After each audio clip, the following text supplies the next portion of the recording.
শিল্প বিপ্লবের যুগকে স্মরণ করিয়ে দেয় এমন এক দৃশ্য এখনও দেখা যায় বসনিয়ায়।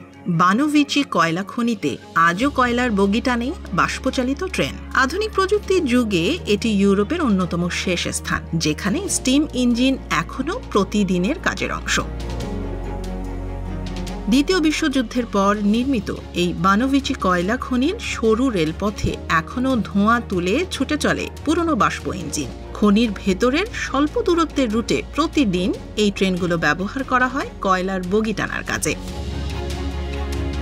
খনির ইঞ্জিনিয়াররা নিজেরাই এই পুরনো ট্রেনগুলো রক্ষণাবেক্ষণ করেন, যার অনেকগুলোই 1920-এর দশকের আসল মডেল।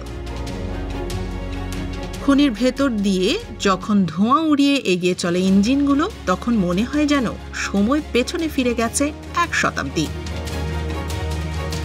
যেখানে আধুনিক যন্ত্র আর ডিজেল ইঞ্জিন দখল করে নিয়েছে শিল্প জগৎ, সেখানে এই কয়লা খনিতে এখনো বাষ্প শক্তি দৈনন্দিন কাজের মূল চালিকা শক্তি।